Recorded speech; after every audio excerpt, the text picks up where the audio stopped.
الشیطان الرجیم بسم اللہ الرحمن الرحیم الحمد للہ الذی لا یبلغ مدحتہ القائلون ولا يحصي نعماءه العادون ولا يؤدي حقه المجتهدون الذي ليس لصفته حد محدود ولا نعت موجود ولا وقت معدود ولا أجل ممدود فطر الخلائق بقدرته ونشر الرياح برحمته الصلاة والسلام على الرسول المسدد المصطفى الأمجد المحمود الأحمد سيدنا ومولانا ومولى الكونين جد الحسن والحسين وعلي أبا القاسم محمد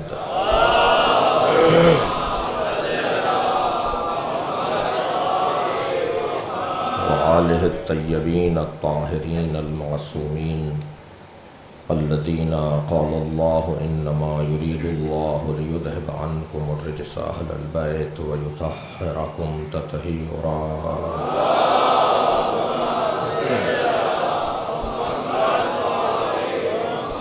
ولعنة الله على أعدائهم أجمعين من يوم عداوتهم إلى قيام يوم الدين أما بعد قد قال الحكيم في القرآن الكريم بسم اللہ الرحمن الرحیم صلوات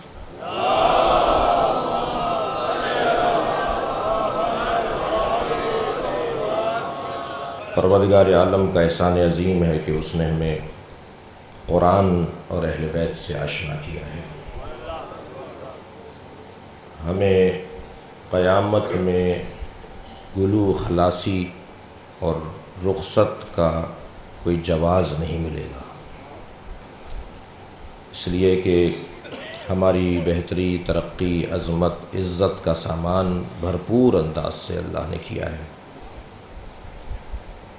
اس کی جانب سے اہتمام اور انتظام میں کمی نہیں ہے، میری جانب سے حصول اور تعمیل حکم میں کمزوری ہو سکتی ہے. اللہ نے اپنے حبیب کو بڑی عظمتیں عطا فرمائی ہیں، اور ان عظمتوں میں سرکار دو جہاں کے لیے ایک عنوان فضیلت آپ کی معراج ہے، اور یہ معراج بھی فضیلت کا عنوان جب پاتی ہے کہ جب یہ بدنی معراج شمار کی جائے.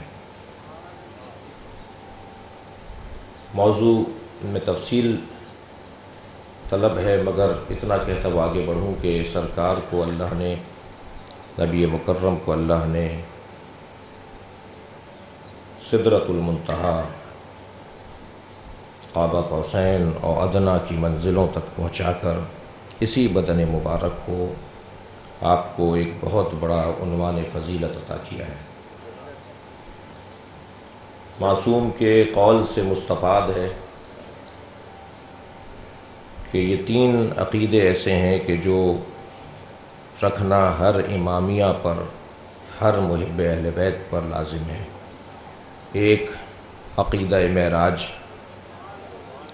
اگر کوئی معراج کے عقیدے کو نہیں مانتا، معراج کو نہیں مانتا، تو وہ اپنے امامیہ ہونے پر نظر ثانی کرے.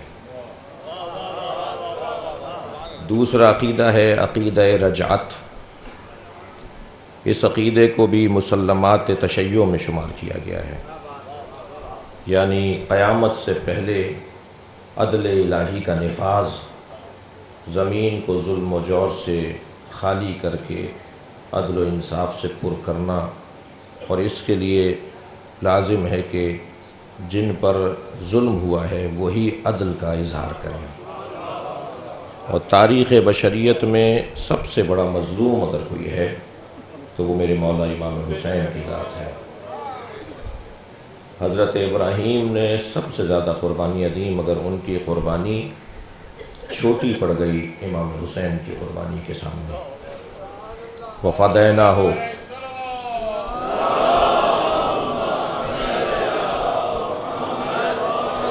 وَفَدَيْنَاهُ بِذِبْحٍ عَظِيم کا عنوان امام حسین کی قربانی کو دیا گیا۔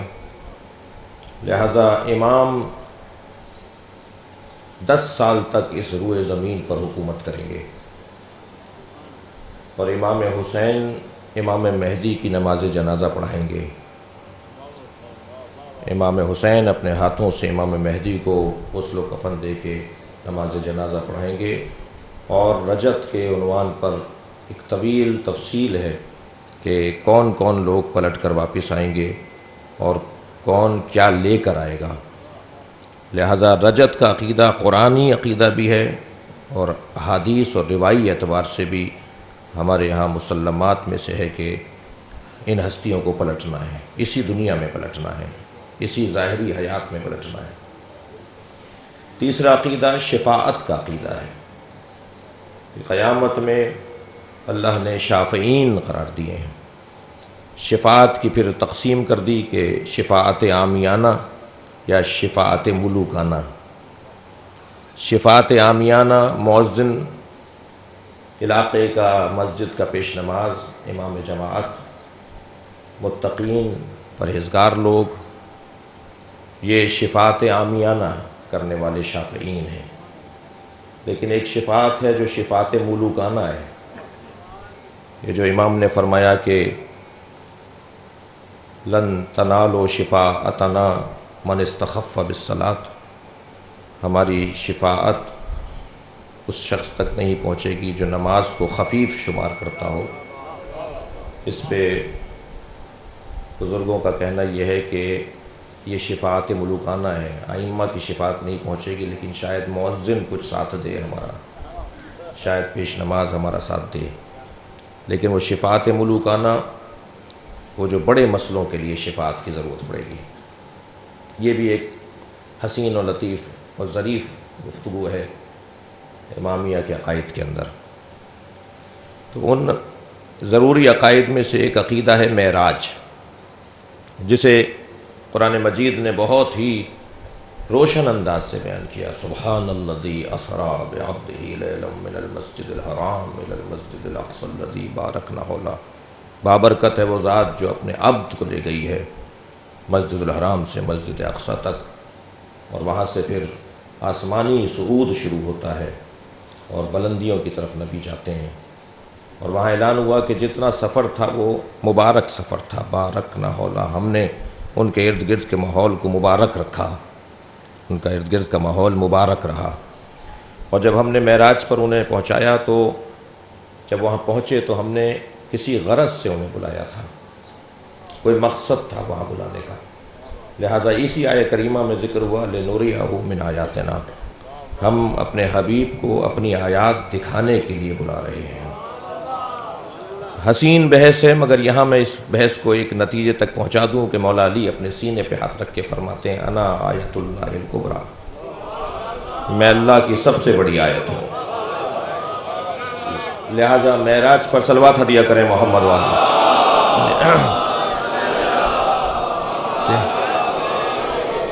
لہٰذا معراج پر یہ طے ہے کہ مولا کائنات کی ولایت اور مولا کائنات کی مودت اور محبت کا پیغام اللہ نے نبی کو دیا، اور غدیر خم میں جو یہ اشارہ دیا تھا کہ پہنچا دیجئے ما انزل الیک، وہ چیز پہنچا دیجئے جو ہم نے آپ کو دے دی ہے، تو وہ چیز ہے وہ وہی چیز ہے جو معراج پہ دی گئی ہے۔ لہٰذا سرکار کو وہ چیز سونپی گئی تھی امانتاً، اب اس امانت کی ادائیگی کا وقت تھا، جسے غدیر خم کہا جاتا ہے، جسے اعلان ولایت علی کہا جاتا ہے۔ اور پھر اس سے ہٹ کر، اس سے بلند تر یا اس سے ہٹ کر ایک اور عنوان ہے معراج کے لیے، اور وہ ہے اللہ نے اپنے حبیب کو کچھ ذمہ داریاں سونپی اور اسی سفر میں کچھ ہدیے دیے۔ جیسے کوئی بڑا وجود، عظیم وجود اپنے گھر آنے والوں کو بغیر کچھ دیے ہوئے جانے نہیں دیتا،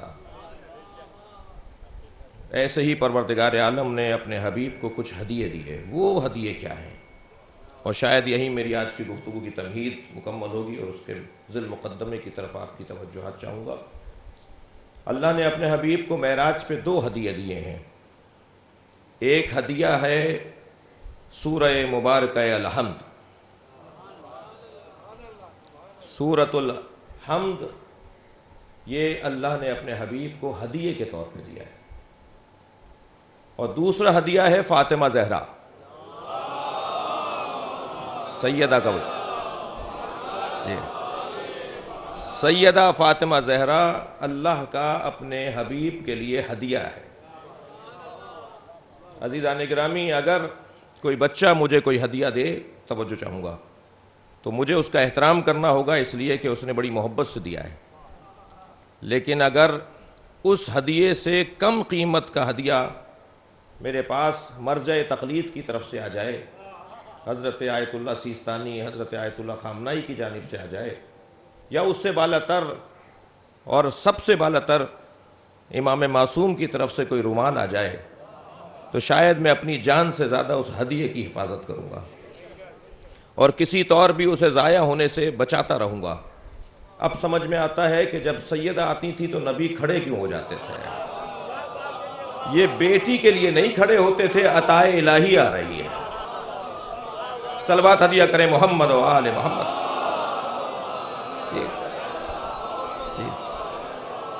قبل یدیہا واجلسہا فی مجلس، سیدہ کے ہاتھوں کا بوسہ لیتے تھے، اپنی جگہ بٹھاتے تھے۔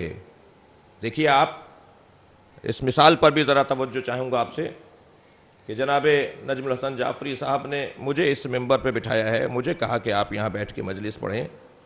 میں یہاں بیٹھ کر کسی اور بزرگ محترم شخصیت کو کہوں کہ جی میں نہیں، آپ پڑھیے یہاں، تو شاید نجم الحسن صاحب کہیں کہ ہم نے آپ کو بیٹھنے کا اختیار دیا تھا، بٹھانے کا اختیار نہیں دیا تھا۔ آپ کو ہم نے کہا تھا کہ آپ مجلس پڑھیں، مگر اب آپ چاہیں جسے پڑھوائیں، یہ ہم نے آپ کو اختیار نہیں دیا تھا۔ غور فرمائیں، یہ جگہ اللہ نے نبی کی قرار دی ہے، نبی اپنی جگہ کسی کو بٹھا رہے ہیں تو مانیے کہ اللہ بٹھانا چاہ رہا ہے۔ صلوات ہدیہ کریں جناب سیدہ کی ذات پر۔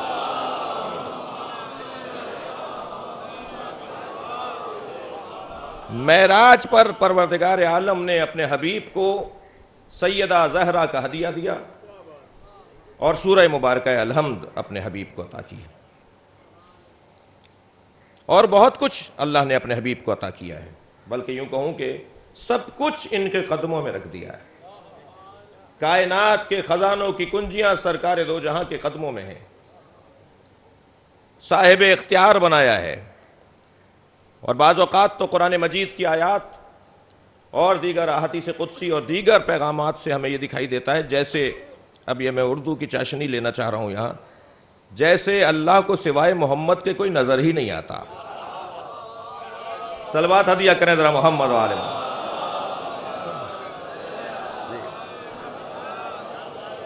کبھی نبی مکرم کی آنکھوں کی قسم کھاتا ہے، کبھی ہاتھوں کی قسم کھاتا ہے، کبھی اذنین کانوں کی قسم کھاتا ہے، کبھی سرکار کی رجلین پنڈلیوں کی اللہ قسم کھا کر انہیں یاد کرتا ہے۔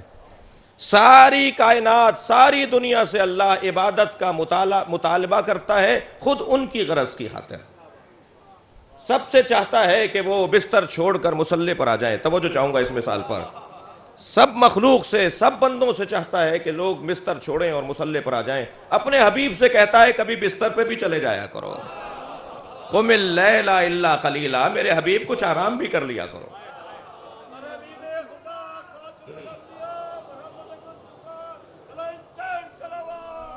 اللہم صل علی محمد۔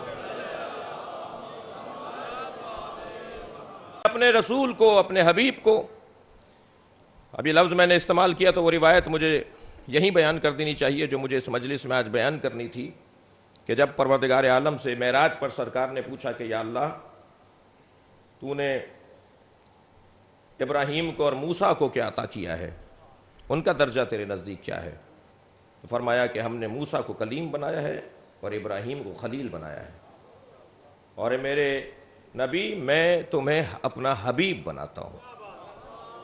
یہ جو عنوان حبیب ہے سرکار دو جہاں کے ساتھ، یہ معراج پر نبی مکرم کو اللہ نے خطاب کے طور پر دیا ہے۔ یہاں آیت اللہ دستغیب لکھتے ہیں کہ معراج پر اللہ نے اپنے نبی کو سورہ الحمد اور حبیب کا عنوان دیا۔ نقن صاحب جب اس مرحلے پر آتے ہیں تو فرماتے ہیں کہ نبی مکرم کے لیے حبیب ہونا کوئی بہت بڑا درجہ نہیں ہے. اس کی وجہ یہ ہے کہ قرآن پکار کر کہہ رہا ہے ان کنتم تحبون اللہ فاتبعونی یحببکم اللہ. اگر تم اللہ سے محبت کرتے ہو تو مجھ محمد کی اتباع کرو، اللہ تمہیں اپنا حبیب بنا لے گا. نقن صاحب فرماتے ہیں محمد کی اتباع کرنے والے حبیب خدا ہوا کرتے ہیں. صلوات ہدیہ کریں محمد و آل محمد.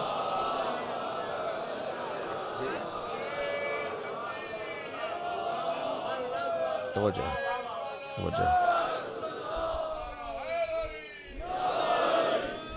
پروردگار عالم نے اپنے حبیب کو سورہ مبارکہ الحمد کا تحفہ دیا، اور اس کے علاوہ کیا کیا دیا؟ اب لب و لہجہ دیکھیے قرآن کی مختلف آیات میں. کبھی ارشاد فرمایا هو الذی انزل علیک الکتاب، وہ اللہ جس نے آپ کو کتاب دی. اسی کے مفہوم میں اور جگہ ارشاد ہوا انا انزلناہ فی لیلۃ القدر ونزل بہ روح الامین علی قلبک. یعنی اللہ نے مختلف الفاظ میں نبی کو یہ پیغام دیا کہ ہم نے تمہیں یہ قرآن دیا ہے. یہ قرآن ہماری جانب سے تمہیں عطیہ ہے، ہماری جانب سے ہماری عطا ہے. کبھی کہا انا فتحنا لک فتحا مبینا، اے میرے حبیب ہم نے تمہیں فتح مبین عطا کی. اور ظریف بات یہ ہے کہ جب تک تلوار چلتی رہی اللہ نے فتح دی، مگر فتح مبین اسے نام نہیں دیا. لیکن جب تلوار رکھ کر قلم چلایا گیا تو گویا پیغام دے دیا گیا کہ جیتنے والا یا جیت کا اصلی عنوان ہی برداشت اور تحمل مزاجی ہے. اور تلوار رکھ کر قلم اسی وقت چلایا جاتا ہے کہ جب برداشت کا مادہ بھرپور ہو. مسلمانوں کی کامیابی کا راز تلوار سے جیتی جانے والی جنگیں نہیں قرار پائیں، بلکہ تحمل مزاجی، برداشت، حکمت، دانائی، سمجھداری، سیاست اور آئندہ کے حالات کو آج اپنے ہاتھ میں لے لینا، یہ مسلمانوں کی کامیابی قرار پائی. میرے کم سن ساتھیوں کے ذہن میں یہ جملہ جائے کہ ہر صلح حدیبیہ کے بعد فتح مکہ لازم ہے. اگر ہم اپنی زندگیوں میں بھی کسی سے صلح حدیبیہ کر رہے ہیں تو مان لیجئے کہ فتح مکہ ہے. فتح مکہ کا بڑا گہرا تعلق ہے برداشت کے ساتھ. اور عجیب انداز تھا سرکار دو جہاں کا. جب معاہدہ طے پانے لگا، مولا علی کاتب علی نبی تھے، قلم اور کاغذ مولا علی کے پاس تھا. فرمایا لکھیے، صلح نامہ لکھیے. تو وہاں لکھا گیا تھا محمد رسول اللہ کی جانب سے. تو انہوں نے اعتراض کیا کہ ہم رسول اللہ مان رہے ہوتے تو پھر جھگڑا کس بات کا تھا. انہیں لکھیے محمد ابن عبداللہ. تو اسے بھی کاٹ دیا گیا رسول اللہ کے لفظ کو اور لکھا گیا محمد ابن عبداللہ. پھر بات آگے بڑھی کہ آپ اس سال نہیں، واپس چلے جائیں. لکھ دیا گیا ہم واپس جا رہے ہیں. آئندہ سال آئیں گے، اتنے لوگ لائیں گے. آئندہ سال آئیں گے اور اتنے لوگ لائیں گے. ہمارا آدمی اگر آپ کے پاس چلا جائے تو آپ واپس کریں گے؟ ہاں ہم واپس کریں گے. آپ کا آدمی ہمارے پاس آ جائے گا، ہم واپس نہیں کریں گے. نبی نے فرمایا لکھ دو یہ واپس نہ کریں. بھائی 1400 سال گزرنے کے بعد یہ بات سمجھ میں نہیں آتی تو اس وقت کے لوگوں کو شک کرنے کے اوپر اتنا الزام کیوں ٹھہراتے ہیں؟ یہ غور فرما رہے ہیں آپ حضرات. اور بھی صلح حدیبیہ پر شک کرنے والے تو اس خیمے کے لوگ تھے، صلح امام حسن پہ شک کرنے والے تو اس خیمے کے لوگ تھے.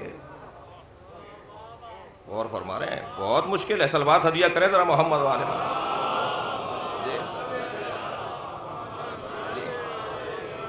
تاریخی اعتبار سے ذرا اپنی کمزوریوں کی طرف بھی تو توجہ کی ضرورت ہے.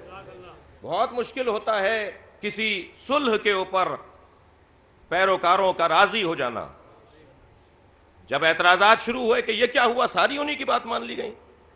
تو نبی نے فرمایا کہ اگر رسول اللہ کاٹ کے عبداللہ لکھ دیا گیا تو اگر رسول اللہ صحیح تھا تو ابن عبداللہ غلط کب ہے؟ اور فرما رہے ہیں محمد ابن عبداللہ بھی صحیح ہے، محمد رسول اللہ بھی صحیح ہے. رسول اللہ کو نہیں مان رہے تھے، عبداللہ کے بیٹا ہونا مان رہے تھے، وہ بھی ٹھیک ہے. اور ہم واپس چلے جائیں گے اور آئندہ سال آئیں گے. ان کا آدمی اگر ہمارے پاس آیا تو ہم واپس کر دیں گے. تو جب ان کا آدمی ہمارے پاس آئے گا تو واپس کرو، مسلمان بنا کر واپس کرو. اور اگر ہمارا آدمی وہاں چلا گیا تو یہ واپس نہیں کریں گے. ایسے آدمی کی ہمیں ضرورت ہی نہیں ہے جو ہمیں چھوڑ کر چلا جائے. صلوات ہدیہ کریں محمد و آل محمد. انا فتحنا لکا فتحا مبینا کا عنوان فتح مبین اللہ نے اپنے حبیب کو عطا کی، قرآن اللہ نے اپنے حبیب کو عطا کیا۔ پھر جناب سیدہ کی جب بات آئی، انا اعطیناک الکوثر، ہم نے فاطمہ زہرا تمہیں عطا کی۔ ان اللہ کی عطاؤں کے درمیان ایک اور عطا، وَلَقَدْ آتَيْنَاكَ سَبْعًا مِّنَ الْمَثَانِي وَقُرْآنِ الْعَظِيمِ، اے میرے حبیب ہم نے سورہ فاتحہ تمہیں دی ہے اور قرآن تمہیں دیا ہے۔ حسین گفتگو یہاں پر یہ ہے کہ پورا قرآن ایک طرف اور سورہ الحمد ایک طرف، اللہ نے اپنے نبی کو سورہ مبارکہ الحمد اور قرآن، یہ دو چیزیں دی ہیں، دو کلام ہیں جو مستقل علیحدہ علیحدہ ہیں۔ حضرت آیت اللہ جوادی عاملی اس کی تفسیر میں لکھتے ہیں، وہ فرماتے ہیں کہ جملہ محسوس کریں گے، وہ فرماتے ہیں کہ سورہ الحمد متن ہے اور قرآن اس متن کی تفسیر ہے۔ اللہ اکبر، یعنی اسی سورے کی مکمل تفسیر ہے یہ پورا قرآن۔ اور میرا جوش عقیدت یہ کہتا ہے کہ سورہ مبارکہ الحمد کی تفسیر قرآن ہے اور قرآن کی تفسیر نہج البلاغہ ہے۔ جب تک ان تمام چیزوں کو ایک ساتھ جوڑ کر ہم نہیں رکھیں گے اس وقت تک اللہ کے کلام کو سمجھنے میں دقت رہے گی۔ مستقیم مستقل سورہ مبارکہ الحمد کا وجود ہے۔ عزیزان گرامی، سورہ الحمد نبی مکرم کو مکے میں دیا گیا یا مدینے میں؟ اچھا پہلے تو یہ غور کیا جائے، میں غور کر رہا ہوں کہ اسے سبع مثانی کیوں کہا جاتا ہے؟ اس کا نام ہے سبع مثانی، وَلَقَدْ آتَيْنَاكَ سَبْعًا مِّنَ الْمَثَانِي، ہم نے آپ کو سبع مثانی عطا کیا۔ سبع یعنی سات، مثانی یا دو مرتبہ، دو ساتھ، دو مرتبہ ساتھ ساتھ، یہ ہم نے دو مرتبہ آپ کو سات آیتیں ہیں سورہ مبارکہ الحمد کے اندر، یہ سات آیتیں ہم نے دو دفعہ دی ہیں، سبع من المثانی، سات سات، دو ساتھ۔ تو کیوں پروردگار عالم نے اس کا نام سبع المثانی قرار دیا؟ اس کی 5-6 علتیں روایات کی روشنی میں بیان ہوئی ہیں۔ اس کے سورہ کے آغاز میں جب تعارف ہو رہا ہے اس کا، تو اس کے ساتھ لکھا ہوا ہے مکیۃ، یہ مکی سورہ ہے، لیکن یہ مدینے میں بھی نازل ہوا ہے۔ اور وَلَقَدْ آتَيْنَاكَ کہہ کر ماضی کا صیغہ استعمال کیا ہے، تو گویا پیغام دیا جا رہا ہے کہ یہ مکے میں نازل ہوا ہے۔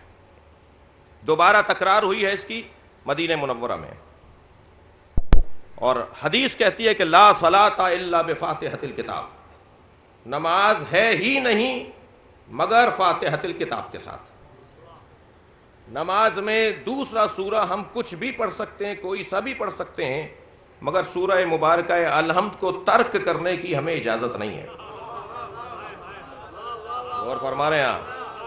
اگر سورہ مبارکہ الحمد کو نماز میں ترک کر دیا جائے تو نماز باطل ہے، نماز ہے ہی نہیں۔ باطل ہونے کے تو بات بعد میں آئے گی، لا صلاۃ کہا گیا ہے، نماز ہی نہیں ہے وہ۔ جس نماز میں سورہ فاتحہ نہ ہو وہ نماز ہی نہیں ہے۔ تو کیونکہ نماز مکے کے اندر تشریع ہو چکی تھی، نماز مکے میں شریعت کا حصہ بن چکی تھی، لہذا اس قرینے سے بھی بات یہ روشن ہوتی ہے کہ یہ مکے میں سورہ نازل ہوا۔ اور مدنی اس وجہ سے کہ مکی اور مدنی سوروں کو پہچاننے کی کچھ کسوٹیاں ہیں۔ جیسے 2 دن قبل ہم نے یا شاید کل بھی کہا تھا کہ اسلوب شناسی خود ایک فن ہے۔ جی ہم نے مثال دی تھی کہ غالب کا کلام پکار کے کہے گا کہ یہ غالب کا ہے، کوئی اگر کسی اور کا نام ان کے ساتھ جوڑ دے گا تو اسلوب شناس لوگ بتا دیں گے کہ نہیں یہ غلط نسبت دی جا رہی ہے، یہ ان کا کلام نہیں ہے۔ شاید پہلی مجلس میں نے عرض کیا تھا کہ بعض اہل بیت کے فضائل پر مشتمل مصرے اور شعر شاعر مشرق علامہ اقبال کی طرف نسبت دے کر یہ سوشل میڈیا کے ذریعے سے عام کیے جاتے ہیں، وہ مصرے بتا رہے ہوتے ہیں کہ اقبال کے نہیں ہیں۔ اور ضرورت کیا آ رہی ہے؟ کیا اہل بیت کے فضائل اور اہل بیت کے مناقب کسی معروف انسان کا محتاج ہیں؟ ان کا مقام، ان کی عظمت، ان کی فضیلت اپنی جگہ پر ہے۔ وہ ایک بہت بڑا وجود تھا اس خطے کے لیے، ایک بہت بڑے مفکر تھے، مگر اہل بیت کے پیروں سے جھڑنے والی خاک کے ذرات میں ایک ذرہ بھی قرار پا جائے تو شاید ان کی بخشش کا ذریعہ ہو جائے۔ اور جملہ تکرار کر رہا ہوں کہ اہل بیت کسی اقبال کے محتاج نہیں ہیں، اللہ نے ان کا اقبال بلند رکھا ہے۔ صلوات پڑھیں محمد و آل محمد۔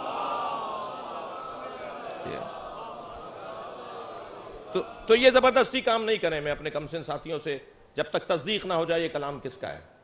اسلوب شناسی کے اعتبار سے متن نثری ہو یا متن نظمی ہو، وہ پہچاننے میں آ جاتا ہے کہ کلام کس کا ہے، یہ تحریر کس کی ہے، یہ جملے کس کے ہو سکتے ہیں، یہ تو بات آپ کہہ ہی نہیں سکتے، یہ تو آپ سے ہو ہی نہیں سکتا یہ آپ نے کہا ہو۔ کلام پکار کر بتاتا ہے۔ ایک جملہ ائمہ عصمت و طہارت کے لیے کہا جاتا ہے کہ وہ گناہ کر ہی نہیں سکتے۔ جس طرح تحریروں میں اسلوب شناسی ہے، ایسے ہی کرداروں میں بھی اسلوب شناسی ہے۔ یہ کردار کس کا ہو سکتا ہے، یہ انداز زندگی کس کے لیے ہو سکتا ہے۔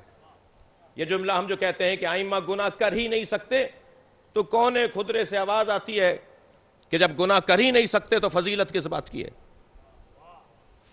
نابینا کہے کہ میں نامحرم کو نہیں دیکھتا، یہ کون سی فضیلت ہے بھائی؟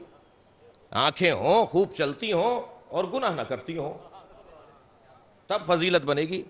اب ائمہ اہل بیت گناہ کر ہی نہیں سکتے تو پھر فضیلت کیا ہے؟ تو ایک جگہ گفتگو میں ہم نے کہا یہی جملہ ٹھیک ہے، ائمہ گناہ کر ہی نہیں سکتے، اس لیے کہ یہ جملہ ہمیشہ مجبوری کی نشانی نہیں ہے، اختیار تام کی بھی نشانی ہے۔ مثال عرض کروں گا آپ کی خدمت میں۔ فرض کیجئے جناب شکیل صاحب کے کوئی شاگرد ان کے پاس کلام لے کر آئیں کہ میں نے یہ کلام آج محفل میں یا مجلس میں پڑھنا ہے، ذرا دیکھ لیجئے، اور یہ دیکھیں کہ پہلا مصرع بحر میں ہے تو دوسرا مصرع بحر سے خارج ہے، اور شعر جب شروع ہو رہے ہیں، کلام جب شروع ہو رہا ہے تو ایک مصرع ایک بحر کا ہے، دوسرا مصرع دوسری بحر کا ہے، اور الفاظ کی نشست اچھی نہیں ہے، قوافی اور ردیف کا خیال نہیں رکھا جا رہا، حرف روی میں کبھی قافیہ لا رہے ہیں، کبھی واقعی قافیہ لے کر آ رہے ہیں، کبھی غیر مانوس الفاظ کا استعمال ہے، کبھی عربی اور فارسی کا غلبہ ہے۔ تو انہوں نے الجھ کے کہا بھائی یہ کس کا کلام ہے؟ اور اس نے فوراً کہہ دیا کہ یہ جوش ملی آبادی کا کلام ہے۔ تو کچھ دیر کے لیے جوش کی روح مجھے معاف کرے گی، تو بے ساختہ شکیل صاحب فرمائیں گے جوش ایسا کلام کہہ ہی نہیں سکتا۔ یہ بھونڈا کلام نہ کہنے پر کیا جوش مجبور ہے؟ غور فرما رہے ہیں آپ حضرات؟ جو ادیب ہوتے ہیں، جو پختہ لوگ ہوتے ہیں، وہ غلط بات نہیں کہنے پر مختار ہوتے ہیں، ان سے یہ غلط کام ہو ہی نہیں سکتا۔ بس جس طرح شعراء کرام، پختہ شاعر، ادیب کوئی غلط کلام کہہ ہی نہیں سکتا، ائمہ گناہ کر ہی نہیں سکتے۔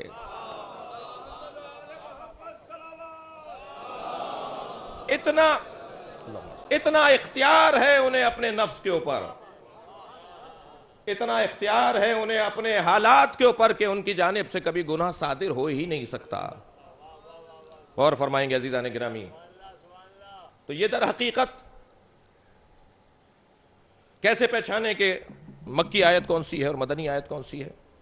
سورہ کے آغاز میں تو ہم نے پڑھ لیا کہ یہ سورہ مبارکہ الحمد اس کا نام ہے، اور اس کے آگے لکھا ہے اس کے رکوع اتنے ہیں اور اس کے مثلاً آیات اس میں اتنی ہیں، اور چھوٹا سا لکھا ہوتا ہے مکیتن یا مدنیتن۔ تو یہ کیسے طے کریں؟ اس وقت کیسے طے کریں کہ جب ہم درمیان سے آیت پڑھ رہے ہوں، درمیان سے کلام کو پڑھ رہے ہوں، یا کوئی کلام پڑھ کے سنا رہا ہو تو پوچھا جائے کہ یہ جو اس نے ابھی آیت پڑھی ہے یہ مکی ہے یا مدنی ہے؟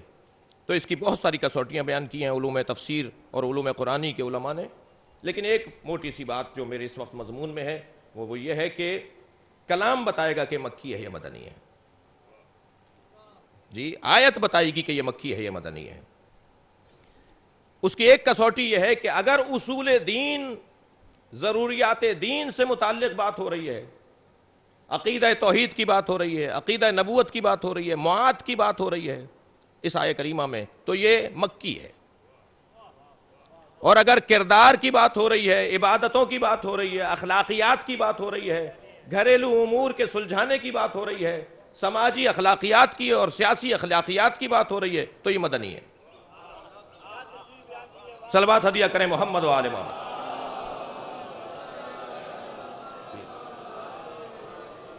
قرآن خود بتائے گا کہ یہ کہاں نازل ہوا ہے۔ اچھا، جب مکی اور مدنی کی بات ہوتی ہے تو یہ ضروری نہیں ہے کہ نبی مکرم مکے میں ہی اس وقت موجود تھے جب یہ آیت نازل ہوئی، یہ مدینے میں قیام پذیر تھے اس وقت یہ آیت نازل ہوئی۔ اس وقت میں نبی مکرم مثلا غدیر کے میدان میں جب آیت نازل ہوئی تو اسے کیا کہیں گے، مکی ہے یا مدنی؟ مثال عرض کر رہا ہوں، نہ وہ مکے میں تھے اس وقت سرکار، نہ مدینے میں تھے اس وقت، آیت نازل ہوئی، اسے کیا کہیں گے؟ اسے مدنی کہیں گے۔ اس آیت کو مدنی کیوں کہیں گے؟ اس لیے کہ زندگی نبی کی مدنی ہے۔ مدینے کی زندگی کے دوران اگر سفر میں کہیں آیت نازل ہو رہی ہے تو وہ آیت بھی مدنی کہلائے گی، مکی نہیں کہلائے گی۔ اور اس کے برخلاف اگر مکی زندگی میں سرکار کسی سفر پر ہیں اور آیت نازل ہو رہی ہے تو وہ مکی کہلائے گی۔ سورہ مبارکہ الحمد کی خاصیت یہ ہے، آج بھی تمہیدی بیان ہے سورہ الحمد کی، بسم اللہ پہ بھی آج غور نہیں کریں گے ہم۔ سورہ مبارکہ الحمد کی خاصیت یہ ہے کہ اس میں عقائد اور اصول دین بھی ہیں اور اس میں فروعات دین اور اخلاقیات بھی ہیں، لہٰذا جو تقاضا مکی ہونے کا ہے وہ بھی ہے، وہ جو تقاضا مدنی ہونے کا ہے وہ بھی سورہ الحمد میں پایا جاتا ہے۔ بڑی عنایت آپ کی توجہات کی۔ مثلا وہ کون سی آیات ہیں جو مکی مزاج کی ہیں، وہ کون سی آیات ہیں جو مدنی مزاج کی ہیں؟ آغاز سورہ سے لے کر ایاک نعبد و ایاک نستعین تک یہ مزاج مکی ہے۔ بڑی عنایت آپ کی، تھوڑا سا توجہ بڑھائیے۔ اور اہدنا الصراط المستقیم سے لے کر ولا الضالین تک یہ تمام آیات جو ہیں وہ مدنی ہیں، مگر یہ سورہ آدھا آدھا نازل نہیں ہوا ہے، پورا مکے میں نازل ہوا ہے، پورا دوبارہ مدینے میں نازل ہوا ہے۔ اس کلام کے اسلوب کے مطابق علماء تفسیر یہ کہتے ہیں کہ جو سبع المثانی کہا گیا ہے، اس کا نام اللہ نے دیا ہے نا، اے میرے حبیب ہم نے تم پر 7 آیتوں والا سورہ 2 دفعہ نازل کیا ہے، سبع مثانی 2 7، تو اس سے مراد ایک یہ ہے کہ یہ مکے میں بھی نازل ہوا ہے، یہ مدینے میں بھی نازل ہوا ہے۔ اسلوب کے اعتبار سے بھی سہارا ملتا ہے کہ مکی اسلوب بھی ہے، مدنی اسلوب بھی ہے۔ ایک علت یہ بیان ہوئی۔ دوسری علت بیان یہ ہوئی کہ نماز واجب کم سے کم 2 رکعت ہے، البتہ نماز احتیاط جو 1 رکعت پڑھی جاتی ہے وہ عارضی طور پر، وقتی طور پر، معروضی طور پر واجب ہوتی ہے، ورنہ ذاتی طور پر 1 رکعت نماز واجب نہیں ہے۔ 2 رکعت سے کم نماز واجب نہیں ہے، 2 رکعت کم سے کم واجبات نماز واجب جو ہیں ان میں 2 رکعت، اور ان دونوں رکعتوں میں لازم ہے کہ سورہ الحمد کو پڑھا جائے۔ تو پہلی رکعت میں پڑھنا اور دوسری رکعت میں پڑھنا ہی سبع المثانی ہے۔ صلوات پڑھیں ذرا محمد و آل محمد۔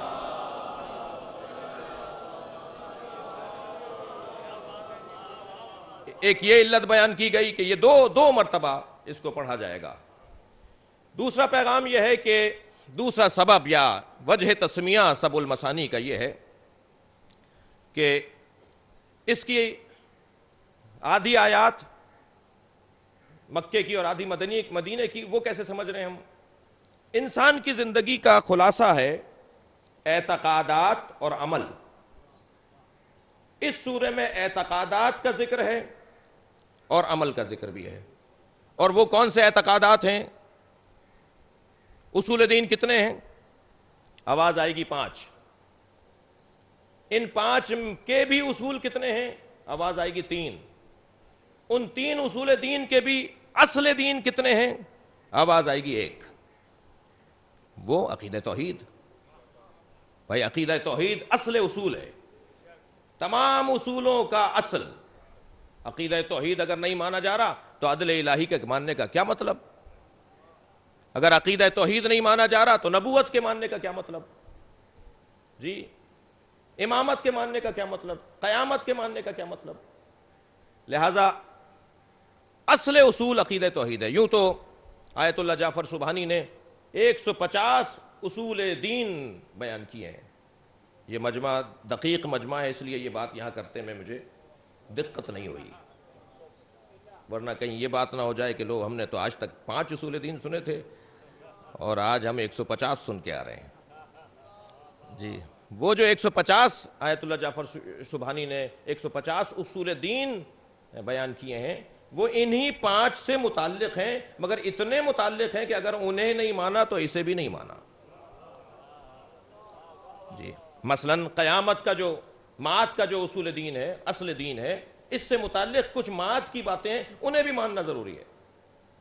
مثلا امامت اصول دین کے اصل اصول ہے، خود امامت سے وابستہ کچھ اصول ہیں، ان کا ماننا بھی ضروری ہے. وہ یہی کچھ کیفیت عقیدہ توحید کی ہے. صرف اللہ کو ایک جاننا، ایک ماننا عقیدہ توحید نہیں ہے. صفات ثبوتیہ کو بھی ماننا پڑے گا، صفات سلبیہ کو بھی رد کرنا پڑے گا، تب جا کے عقیدہ توحید. تو اب ہر عقیدہ اصول کے کچھ عقائد ہیں جو اس سے جڑے ہوئے ہیں، مگر ان تمام عقائد میں اصل اصول عقیدہ توحید ہے. اور اس کے بعد 2 عقائد، یعنی توحید کے بعد معاد اور قیامت، پھر جب بڑھائیں گے تو عدل، نبوت، امامت. اس سورہ مبارکہ کے اندر عقیدہ توحید اور عقیدہ معاد بھی بیان ہوا ہے. مالک یوم الدین عقیدہ معاد ہے، اور اس کے اندر فروعات دین بھی بیان ہوئے ہیں اور اخلاقیات بھی بیان ہوئے ہیں. اور اخلاقیات اور فروعات دین کا اگر اصل اصول نکالیں تو وہ امر بالمعروف اور نہی عن المنکر ہے. اس سورہ مبارکہ کے اندر معروف کا بھی حکم دیا جا رہا ہے اور منکر سے بھی روکا جا رہا ہے. لہٰذا یہ سب المثانی کہلائے گا. ہر اعتبار سے اس کے 2 پہلو ہیں. ایک اور علت بھی بیان کی گئی ہے، اور وہ علت یہ کہ اس کی ہر آیت کے 2 مطلب ہیں. وہ میں تفسیر میں عرض کروں گا جب ہم اس آیت پر پہنچیں گے. تو ہر آیت کے لیے 2 پہلو ہیں، ہر آیت کے 2 چہرے ہیں، ہر آیت کے 2 عنوان ہیں. یہ بھی صحیح ہے اور وہ بھی صحیح ہے. یہ تفسیر کے موقع پر بیان ہو. سب المثانی پروردگار عالم نے اپنے حبیب کو سورہ مبارکہ الحمد تعلیم کر کے دی ہے، ہدیے کے طور پر دی ہے. اور اس سورے سے وابستہ عظیم ترین پیغامات میں سے ایک یہ ہے کہ اس کے ناموں میں ایک نام ہے سورۃ الشفا. یہ سورہ شفا ہے. اور احادیث سے بھی مستند ہے کہ اگر کوئی مریض چاہتا ہے کہ اسے شفا نصیب ہو تو اس پہ سورہ مبارکہ الحمد کو دم کیا جائے، پڑھا جائے، اسے سنایا جائے، وہ خود پڑھے.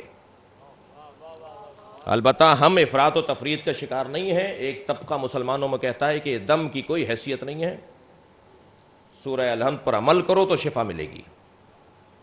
لیکن نہیں، ہم الامر بین الامرین والے لوگ ہیں. نہ ہم افراط کا شکار ہیں، نہ ہم تفرید کا شکار ہیں. انبیاء کرام کے پاس، اولیاء الہی کے پاس لوگ تبرک کے طور پر پانی لے جاتے تھے کہ آپ ذرا دعا پڑھ دیجئے. یہ ہمیں ملتا ہے، یہ ہمیں احادیث میں ملتا ہے. میں نے پچھلے دنوں ایک جاپان سے متعلق ایک دستاویز دیکھے، اور انہوں نے تحقیق پیش کی ہے کہ یہ جو پانی ہے یہ میموری رکھتا ہے، یہ شعور رکھتا ہے، یہ سمجھ رکھتا ہے، یہ میری بات کو سن رہا ہے، یہ ہماری آوازوں کو سن رہا ہوتا ہے، اور یہ پانی سے پھر پانی کو منتقل کرتا ہے. اگر آپ 2 ظرفوں میں پانی رکھ دیں تو ایک پانی دوسرے سے بات کر رہا ہوتا ہے. اب یہ تو میرا عیب ہے نا کہ میں نہیں سن رہا ان کی باتوں کو. تو یہ کیا بات ہوئی کہ میں اپنا عیب کسی اور پر ڈال رہا ہوں. جی انہوں نے تحقیق، میں نے جو دیکھا، انہوں نے 3 ظرفوں میں پانی لیا اور تینوں میں چاول ڈالے. کچھ ویڈیو جو میں دیکھ چکا ہوں. اور ایک ظرف کے اوپر انہوں نے اس پانی سے اچھی باتیں کی، تعریفیں کی اس پانی کی. دوسرے ظرف کے پانی سے اس کی برائیاں کی، نامناسب، ناروا جملے اس پانی کو کہے. اور تیسرے ظرف کے پانی کو انہوں نے نظر انداز کیا، کچھ نہیں بولا اس کے اوپر.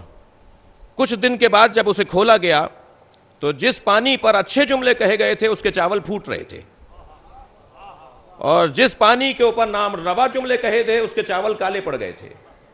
اور جسے نظر انداز کیا گیا تھا کچھ پھوٹ رہے تھے، کچھ کالے پڑے ہوئے تھے. یہ پانی سمجھ رہا ہے، یہ پانی ہماری بات کو سن رہا ہے. آپ نے کبھی غور کیا جب کوئی ہم عقیدہ نظر آتا ہے تو اپنا سا لگتا ہے؟ صلوات ہدیہ کریں ذرا محمد و آل محمد. دل کرتا ہے اس سے ہاتھ ملائیں، دل کرتا ہے اس سے بات کریں. اور اکثر ایسا ہوتا ہے جب ہم بات کرتے ہیں تو وہی ہوتا ہے جو ہم سوچ رہے ہوتے ہیں. در حقیقت پانی سے بات کر رہا ہوتا ہے. غور فرما رہے ہیں آپ حضرات؟ ہمارا وجود پانی کے بغیر چل ہی نہیں سکتا نا، ہمارے بدن میں ایک مقدار پانی کی ضرورت ہے، یہ پانی نہ ہو تو ہم شاید گر جائیں۔ ایک پانی دوسرے پانی سے بات کر رہا ہے۔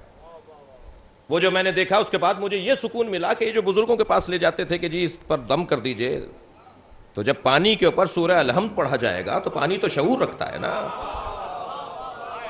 خود بخود اس کی تاثیر بڑھے گی، خود بخود اس میں شفا کا پہلو آ جائے گا۔ اچھی بات کی جا رہی ہے، طاقت بڑھ گئی، اس کی توانائی اس کی بڑھ گئی۔ یہ آب نیسا جمع کرو فلاں عمل کے لیے، یہ روایات میں ہے یا نہیں؟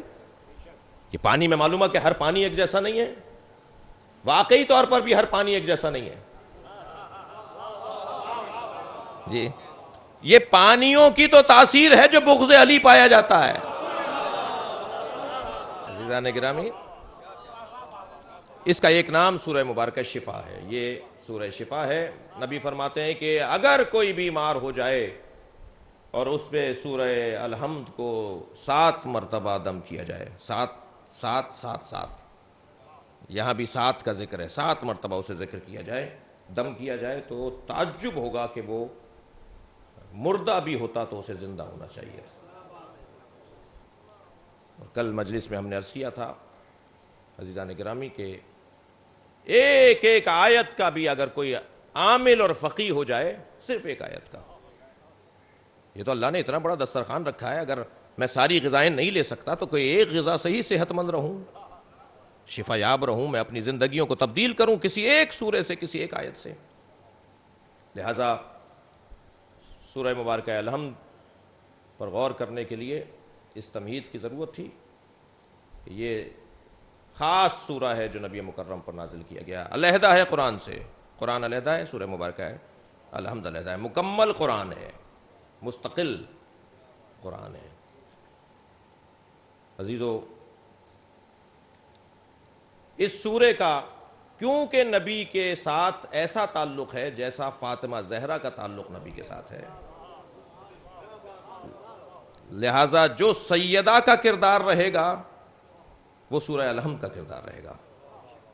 اب آپ روایت سنیے، جنت کے 8 دروازے ہیں اور دوزخ کے 7 دروازے ہیں۔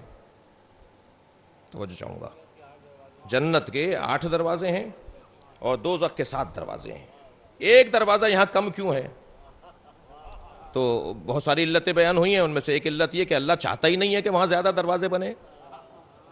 دروازے تو جہاں بھیجنے کا ارادہ ہے وہاں زیادہ ہونا چاہیے نا، لیکن وہاں 7 ہیں، یا روایات احادیث کی روشنی میں جنت کے 8 دروازے ہیں اور دوزخ کے 7 دروازے ہیں۔ کچھ عرصہ پہلے ایک صاحب نے بہت ہی شور مچایا ہوا تھا، وہ اب اس دنیا میں بھی نہیں ہے، کہ یہ جو شیعہ حضرات علی ولی اللہ بولتے ہیں اپنی زبان پر، لا الہ الا اللہ محمد رسول اللہ، علی ولی اللہ جو بولتے ہیں، تو نبی نے کبھی اپنی زبان پر اس ترکیب کا کوئی جملہ بولا ہے؟ یہ ترکیب نبی نے بولی ہے اپنی زبان پر؟ علی ولی اللہ، یہ جو عربی کی ترکیب ہے، یہ جو جملہ بندی ہے، یہ کبھی سرکار کی زبان پر آیا؟ اور پھر انہوں نے اعلان کیا کہ اگر کوئی دکھا دے حدیث کے اندر کہ نبی نے کبھی اپنی زبان پہ علی ولی اللہ کہا ہو، تو انہوں نے ایک دعویٰ کر دیا کہ میں پھر یہ کر دوں گا۔ اچھا، ہمیں تو بہت زیادہ شوق بھی نہیں ہے بھرتی کرنے کا، میں اپنی بات عرض کر رہا ہوں، مجھے بہت زیادہ شوق نہیں ہے کہ نہیں دھڑا دھڑ پورے گاؤں شیعہ ہو جائیں۔ بھائی جو پہلے شیعہ ہیں وہ پختہ شیعہ ہو جائیں، وہ مضبوط شیعہ ہو جائیں، اور بہت ساری مشکلات ایجاد ہو جاتی ہیں۔ البتہ اب تک کوئی 30-40 لوگوں نے آ کر ہمارے سامنے کچھ ہم سے سمجھنے کے بعد تشیع کو اختیار کیا، تو جب ان کا سفر جاری ہوتا ہے وہ پہلے دن آ کے کہتے ہیں جی کلمہ پڑھوا دیجئے، سن لیجئے، تصدیق کر دیجئے۔ تو میں تو نہیں ان سے کلمہ سنتا ہوں اور نہ ہی ان کی تصدیق کرتا ہوں، میں کہتا ہوں پہلے یہ 4 کتابیں پڑھ کے آئیے، میں آپ سے سوال کروں گا، آپ نے اگر ہمیں سمجھ لیا ہوگا تب آپ کے کلمے کو قبول کروں گا، کیونکہ بعض اوقات تو کسی اور مقصد کے تحت ایسا ہو رہا ہوتا ہے۔ صلوات پڑھیں ذرا محمد و آل محمد۔ جی غور فرمائیں گے عزیزان گرامی، تو انہوں نے اعلان کر دیا کہ اگر آپ آمادہ ہیں یہ بات میں پوری کروں؟ جی انہوں نے اعلان کیا کہ اگر یہ کلمہ علی ولی اللہ کا جملہ نبی کی زبان پر کہیں دکھا دیا جائے گا تو میں یہ اعلان کر دوں گا۔ تو ہمارے ایک عالم دین نے لاڑکانہ میں یہ مناظرہ طے پایا۔ ہمارے ایک عالم دین نے فرائض السمتین نامی کتاب، جو ہمارے بھائیوں کی کتاب ہے، حدیث کی کتاب ہے، جوان ذرا اس نام کو ذہن میں بٹھا لیں، فرائض الصمتین، میرے پاس اس کا نسخہ موجود ہے۔ اس میں ایک حدیث دکھائی ہے ہمارے عالم نے کہ جب مومن جنت کے دروازے پر پہنچے گا تو پہلے دروازے پر لکھا ہوگا لا الہ الا اللہ محمد الرسول اللہ علی ولی اللہ۔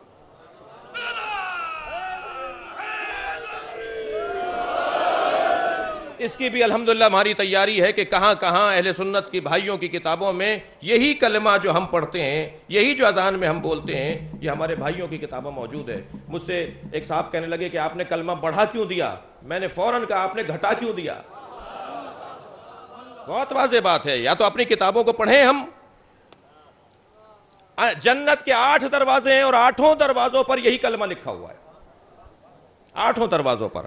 تو جب وہ ان صاحب کو وہ کتاب دکھائی گئی تو حدیث تو بہت واضح ہے، کتاب بھی انہی کی ہے، تو اسے الٹ پلٹ کے دیکھتے رہے کہ یہ کہاں سے چھپی ہے، یہ کہاں سے آئی ہے، پھر دوبارہ پڑھا اور کہنے لگے میں نے اس لیے نہیں مانتا کہ یہ مومن کا کلمہ ہے، مسلمان کا دکھاؤ۔ اب ہم اس بحث میں نہیں پڑھنا چاہ رہے کہ جو نہ ماننے پر آئیں تو پھر وہ ایسے ہوتے ہیں۔ غور فرما رہے ہیں آپ حضرات؟ ایک اور حدیث سناؤں آپ کو، میرے خیال سے آج کے بعد تو کچھ وقت بھی ہمارے پاس بہتر ہوگا۔ اِنَّا لِبَابِ الْجَنَّةِ حَلْقَةٌ مِّن یاقوتۃ حمراء، جنت کے دروازے پر ایک سرخ رنگ کے یاقوت کی کنڈی لٹکی ہوئی ہے، عَلَىٰ صَفَاحِ الذَّهَبِ، جو سونے کی تختی پہ جا کے لگتی ہے۔ خفا تو نہیں ہے آپ حضرات؟ جنت کے دروازے پر، اللہم صلی علی محمد، جنت کے دروازے پر سونے کی تختی پر ایک یاقوت، سرخ یاقوت کی کنڈی لٹکی ہوئی ہے۔ اذا دقت الحلقہ، جب یہ حلقہ در جنت، یہ زنجیر در جنت جب یہ دقہ کرتا ہے، بجتا ہے، دقہ باب کہتے ہیں، اذا دقت الحلقہ تنت وقالت یا علی یا علی یا علی۔ جنت کے دروازے پہ لٹکی ہوئی کنڈی جب بجتی ہے، بھائی میرے اور آپ کے گھر کی بیل تو ہے نہیں جو نامفہوم آواز آئے، کوئی مطلب ہی نہیں ہوتا اس آواز کا، یہ جنت کا دروازہ ہے نا، یہاں جو آواز بنے گی اس کا کوئی مطلب ضروری ہو رہا ہے۔ تو حدیث کہہ رہی ہے کہ آواز جو آتی ہے وہ یا علی کی آواز آتی ہے۔ اب حضرت جوادی عاملی، آیت اللہ جوادی عاملی فرماتے ہیں کہ میں نے اپنے استاد علامہ محمد حسین طباطبائی سے پوچھا، جملہ محسوس کیجئے گا، میں نے اپنے استاد علامہ محمد حسین طباطبائی صاحب تفسیر المیزان، بہت بڑا عارف، بہت بڑا فلسفی، آیت اللہ جوادی عاملی خود بہت بڑے فلسفی اور بہت بڑے حسابدان ہیں، وہ کہتے ہیں میں نے اپنے استاد سے پوچھا کہ جنت کے دروازوں پر یہ علی علی کی صداؤں کا فلسفہ کیا ہے؟ تو میرے استاد نے بے ساختہ کہا جس کے گھر جاؤ گے اسی کا تو نام لوگے۔ قرآن میں ایک سورہ ہے، سورہ اعراف، اور یہ جو اعراف ہے یہ ایک مقام ہے، ایک جگہ ہے جہاں پر اولیاء الہی کھڑے ہوں گے اور دوزخ میں جانے والے لوگوں کو اور جنت میں جانے والے لوگوں کو دیکھ رہے ہوں گے۔ اور وہ جو اعراف ہیں، وہ جو اولیاء الہی ہیں، وہ جنت میں جاتے ہوئے لوگوں کو کچھ مبارکبادیں دے رہے ہوں گے، دوزخ میں جاتے ہوئے لوگوں اس کے لیے ان سے ان کی بخشش کے لیے خواہش کر رہے ہوں گے۔ کچھ لوگ ایسے ہیں جو دوزخ کے دروازے تک پہنچا دیے جائیں گے۔ اچھا، یہ روایات مشکلہ نہیں ہیں، یہ بات علماء کرام محسوس کریں زیادہ۔ بعض روایات ہیں، روایات مشکلہ کہلاتی ہیں، یعنی جنہیں ثابت کرنا، جنہیں سمجھانا مشکل ہوتا ہے، ایسا نہیں ہے۔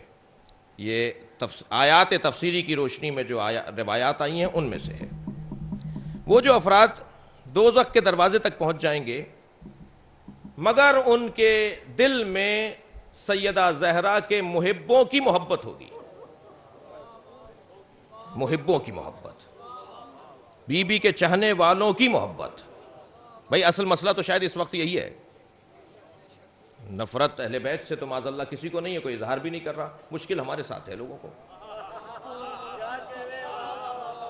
مجھے تو کوئی نہیں مل رہا پاکستان میں جو اہل بیت کی توہین کرتا ہو، اور ایسا کسی میں جرت بھی نہیں ہے، مشکل ہمارے ساتھ ہے۔ محبوں سے محبت کرنے والے، وہ بھی تو سنے نا، ایک طبقہ ہے نا پاکستان میں، ہماری دنیا میں، کہ جو اہل بیت کے محبوں سے محبت کرتا ہے، محبوں کا محب ہے۔ وہ جو محبوں کا محب ہے اس کے لیے کیا ہوگا؟ وہ دوزخ کے دروازے تک پہنچیں گے تو جناب سیدہ آواز لگائیں گی کہ میں انہیں دوزخ میں جاتا ہوا نہیں دیکھ سکتی، اور پھر سیدہ کے کہنے پر اللہ سیدہ خاتون قیامت ہے، سیدہ خاتون قیامت ہے، سیدہ کے کہنے پر انہیں واپس کیا جائے گا، اور جب واپس ہوں گے تو پھر کہا جائے گا یہ جنت کی طرف جاؤ۔ تو روایت میں پڑھ رہا ہوں کہ وہ جب وہاں سے نکل کر وہاں دوڑ رہے ہوں گے تو یا زہرا کے نعرے بلند کر رہے ہوں۔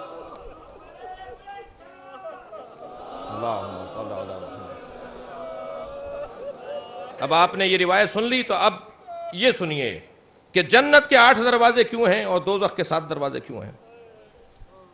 جنت کے 8 دروازوں کا فلسفہ یہ کہ اللہ زیادہ سے زیادہ لوگوں کو جنت میں بھیجنا چاہتا ہے،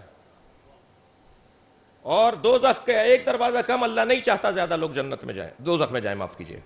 اور ایک اور حدیث قدسی میں بھی اعلان کر دیا، لو اجتمع الناس علی حب علی ابن ابی طالب، اگر سب لوگ علی کی محبت پر اجتماع کر لیتے، لما خلقت النار، تو میں دوزخ ہی نہ بناتا۔ یہ دوزخ کی خلقت کا فلسفہ ہی بغض علی ہے۔ اور فرمایا عزیزو، حدیث کہتی ہے، میں اپنی اس بات کو یہاں مکمل کر کے منزل لینا چاہتا ہوں، حدیث کہتی ہے کہ سورہ مبارکہ الحمد کے 7 آیتیں ہیں اور دوزخ کے دروازے بھی 7 ہیں۔ جو شخص ایک آیت کا عامل ہو جائے گا اس کے لیے دوزخ کا 1 دروازہ بند ہو جائے گا۔ اور فرمایا آپ نے، کوئی شخص اگر سورہ الحمد کی ایک آیت کا عامل ہو جائے اور فقیہ ہو جائے، اسے ایک آیت سمجھ میں آ جائے، اس پہ عمل پیرا ہو جائے، تو اس کے لیے دوزخ کا 1 دروازہ بند۔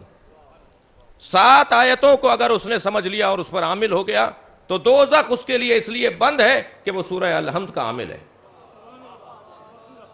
تفسیر کے باب میں بات روشن ہو جائے گی، کہیں کوئی یہ نہ کہے کہ اس کا مطلب ہے جتنے قرآن پڑھنے والے ہیں وہ سب دوزخ سے بچ جائیں گے۔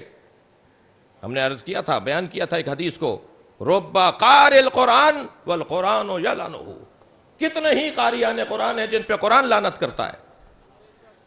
لہذا قرآن کی بنیاد پر وہ دوزخ سے نہیں بچ رہے ہوں گے۔ اسی سورہ مبارکہ الحمد میں آخر میں تولا بھی ہے، تبرہ بھی ہے۔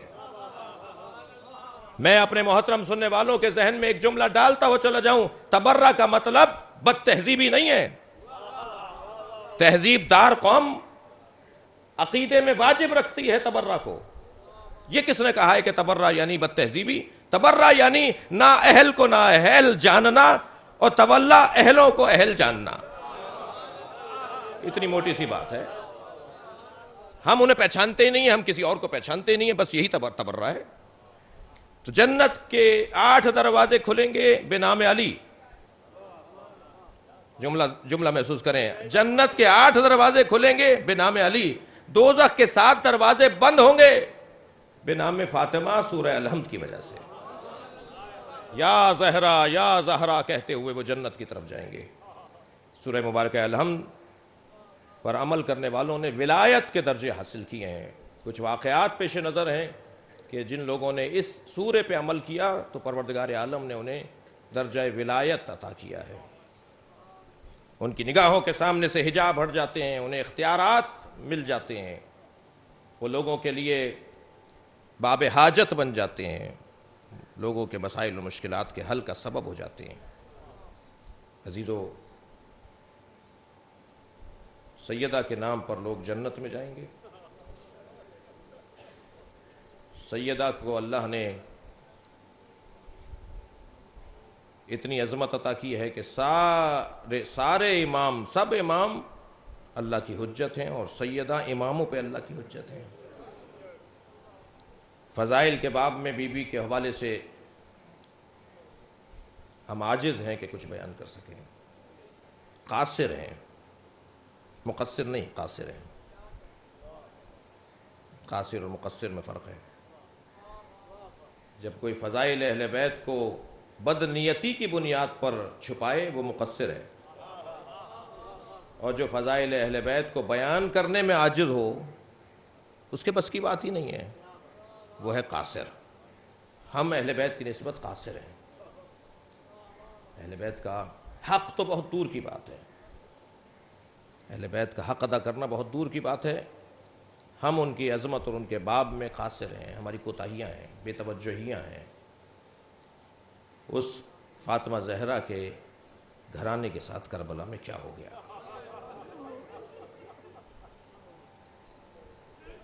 8 دنوں میں بی بی کا گلشن اجڑ گیا۔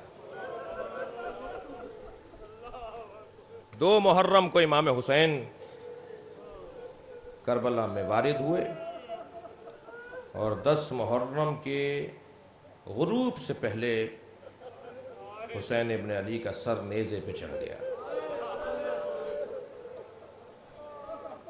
میرے مولا نے کربلا میں بڑے دکھ اٹھائے ہیں۔ جو دکھ امام حسین نے کربلا میں اٹھائے ہیں، ان دکھوں میں عزیزو ایک دکھ بہن کی گود کا خالی ہونا ہے۔ اجرکم اللہ، خدا کسی غم میں نہ رلائے۔ تسلی سے گریہ کرنے کی اور بیان کرنے کی ضرورت ہے۔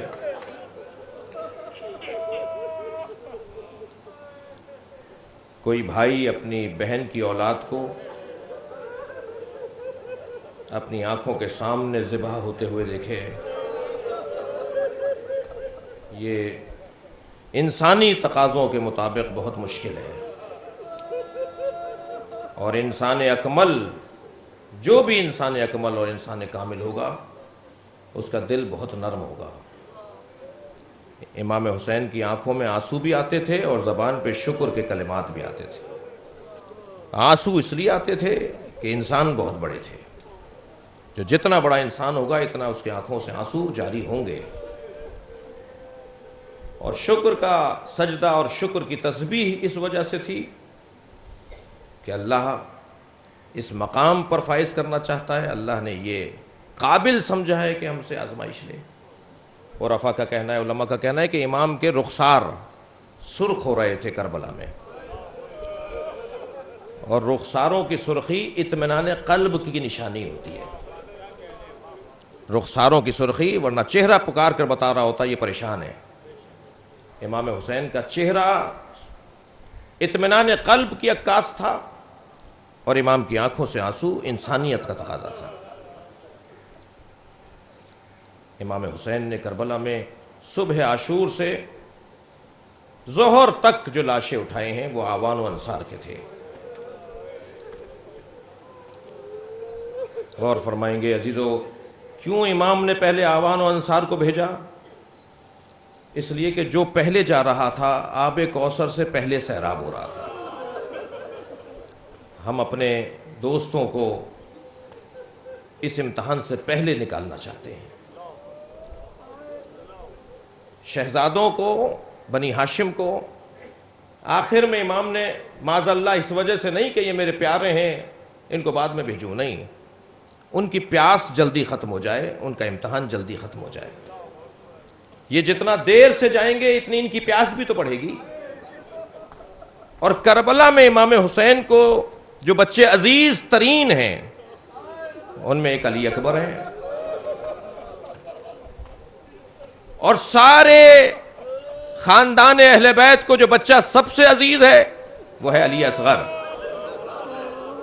لہذا جناب علی اصغر کی قربانی آپ دیکھ رہے ہیں، اتنا کم سن بچہ، 6 مہینے کا بچہ، سب سے آخر میں جا رہے ہیں، امام حسین سے پہلے قربانی ہے۔ عباس شہید ہو جائیں گے، علی اکبر شہید ہو جائیں گے، قاسم پامال ہو جائیں گے، مگر علی اصغر زندہ رہیں گے، اور آخر میں امام حسین ان کی قربانی دیں گے، یہ جو بعد میں بھیجا جا رہا ہے۔ لہٰذا سب سے زیادہ پیاسا کون تھا کربلا میں؟ اگر یہاں تک کی میری بات میرے اوپر روشن ہے تو سب سے زیادہ پیاسا کربلا میں کون تھا؟ سب سے زیادہ پیاسے کربلا میں حسین تھے، اس لیے کہ سب سے آخر میں جا رہے ہیں۔ مقتل کے 3 شواہد ہیں اس بات پر کہ امام حسین سب سے زیادہ پیاسے تھے۔ ایک گواہی یہ ہے کہ جب ذوالجناح خبر شہادت لے کر آیا ہے، اچھا آپ نے سنا ہے کہ بیٹیوں کو باپ سے بڑی محبت ہوتی ہے، آپ نے دیکھا ہے کہ باپ بھی بیٹیوں کی طرف زیادہ راغب ہوتا ہے، میں نے کربلا کے مقتل میں بھی دیکھا ہے۔ یہ ذوالجناح جناب ام لیلہ کے خیمے پر نہیں گیا. آپ کی آوازیں بلند ہو رہی ہیں، حق ہے اونچی آواز میں رونا. یہ ذوالجناح جناب زینب کے خیمے پر نہیں گیا. خبر شہادت حسین ابن علی پہنچانے کے لیے ذوالجناح سکینہ کے خیمے پر آیا. اجرکم اللہ، اجرکم اللہ، خدا کسی غم میں نہ رلائے. اور جب گھوڑے نے خیمے کے باہر کھڑے ہو کر پیر زمین پر مارے تو جناب سکینہ جو داخل خیمہ ہیں انہیں احساس ہوا کہ بابا کی سواری آ گئی ہے. تو جتنی جلدی ممکن تھا بی بی باہر آئیں، لیکن ایک مرتبہ بڑھتے ہوئے قدم رکے یہ دیکھ کر کہ بابا نہیں ہے. زین ڈھلکی ہوئی ہے، لگام اور زمین پر خط کھینچ رہی ہے. ذوالجناح کو کچھ تیر بھی لگے ہوئے ہیں اور ذوالجناح زخمی بھی ہے. تو جناب سکینہ پر سلام ہو. انتہائی وقار کے ساتھ قدم اٹھائے بی بی نے مکمل وقار کے ساتھ قدم اٹھائے. قریب آ کر ایک ہی سوال کیا. بیٹیوں کو باپ سے محبت ہوتی ہے نا، بابا کھانا کھا لیا، بابا پانی پی لیا، بابا آپ کے آرام کا یہ انتظام کر دوں. سو ایک ہی سوال کیا جناب سکینہ نے، اے میرے بابا کے گھوڑے اتنا بتا، بابا کو پانی پلا کر مارا یا میرے بابا کو پیاسا مار دیا؟ اجرکم اللہ، اجرکم اللہ. دوسری گواہی تاریخ کربلا کی. جب حضرت علی اکبر پلٹ کر آئے ہیں، بابا چند گھونٹ پانی کے مل جاتے تو میں بتاتا کس کا پوتا ہوں. تو امام حسین نے فرمایا علی اکبر اپنی زبان میرے منہ میں دے دو، شاید تمہیں کچھ تسکین ہو جائے. تو جناب علی اکبر نے ایک لمحے کے لیے یہ عمل کیا، پیچھے ہٹے اور فرمانے لگے بابا آپ کی زبان تو سوکھی ہے، آپ تو ہم سے زیادہ پیاسے ہیں. تیسری گواہی کہ امام حسین کربلا میں سب سے زیادہ پیاسے تھے.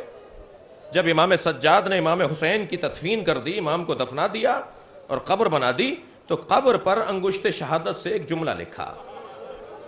وہ جملہ یہ تھا، ھذا قبر الحسین الذی قتلوا عطشانا. اجرکم اللہ. اگر امام چاہتے تو کوئی اور جملہ لکھ دیتے، الذی قتلوا مظلوما، الذی قتلوا غریبا. یہ وہ حسین ہے جسے غریب مارا، یہ وہ حسین ہے جسے مظلوم مارا. مگر امام نے کیا لکھا؟ یہ وہ حسین ہے جسے پیاسا مارا.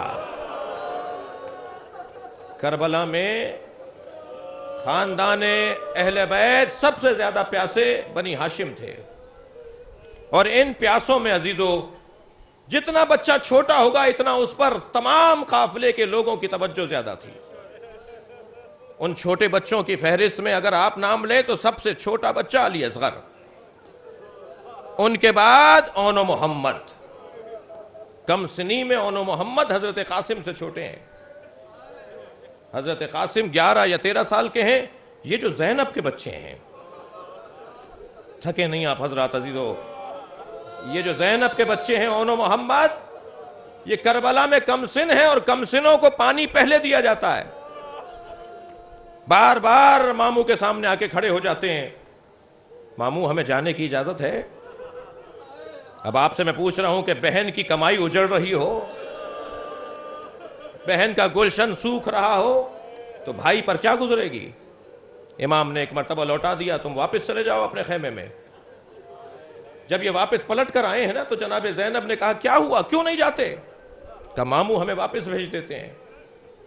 تو جناب زینب نے پھر کچھ آداب حرب بتائے ہیں اپنے بچوں کو.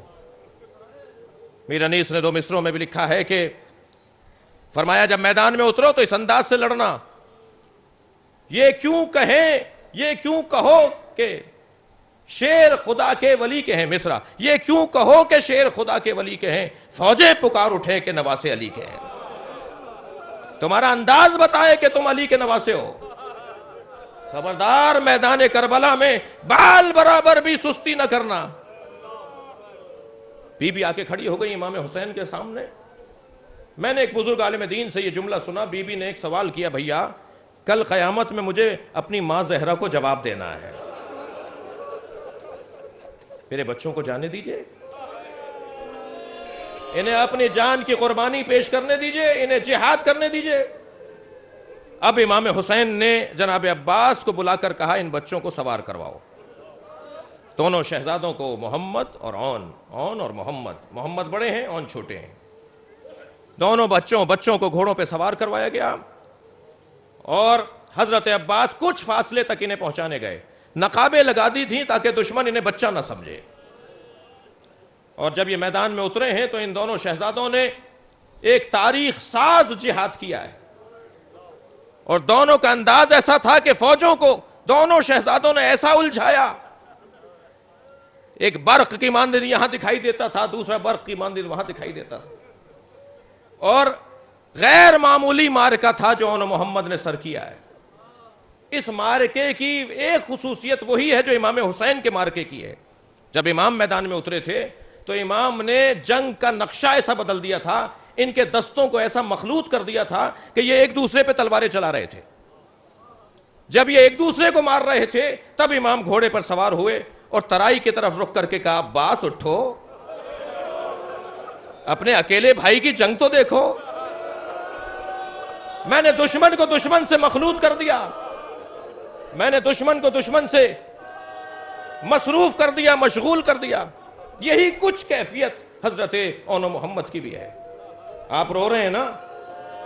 خبر یہ آئی جناب زینب کے خیمے تک کہ یہ دونوں بچے لڑتے لڑتے نہر فرات تک چلے گئے ہیں۔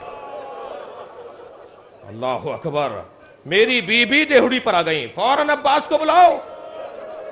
جناب عباس آئے، آقا زادی حکم ہے، فرمایا ذرا گھوڑے پر بیٹھو اور میدان میں جاؤ، اور جہاں سے تمہیں اون نظر آئیں، جہاں سے تمہیں محمد نظر آئیں، وہیں سے آواز لگاؤ، نہر پہ نہ جاؤ، میرے بچے پیاسے ہیں، کہیں ایسا نہ ہو پانی پی لیں، علی اکبر پیاسا ہے، سکینہ پیاسی ہے،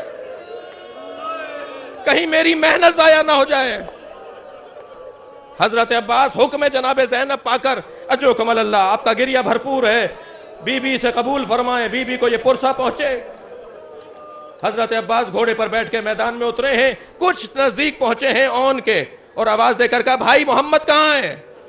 کہا بھائی وہ ترائی کی طرف گئے ہیں۔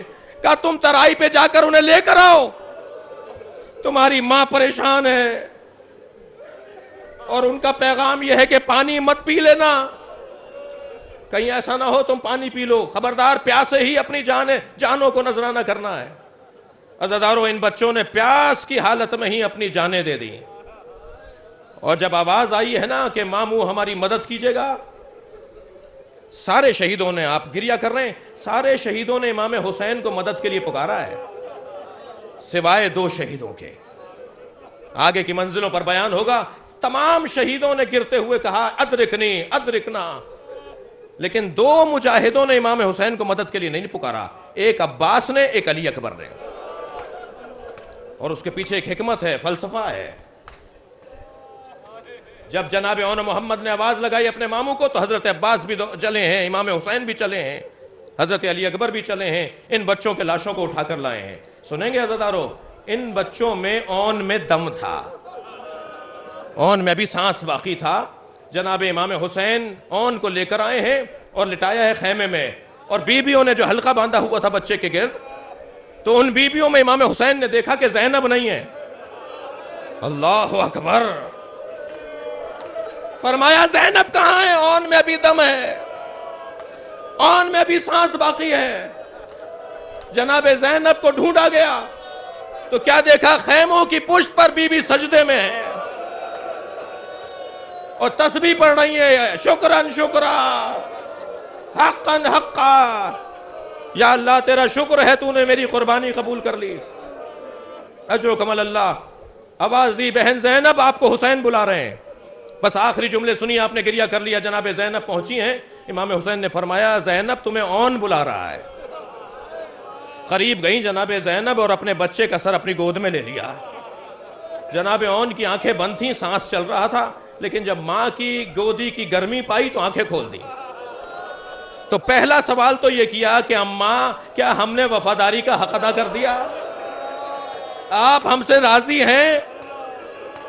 اور دوسری بات اون نے یہ کہی، اماں جب مدینے واپس جائیں تو بابا کو سلام کہیے گا اور کہیے گا ایک آپ کی جانب سے قربان ہوا، ایک اماں زینب کی جانب سے قربان ہو گیا۔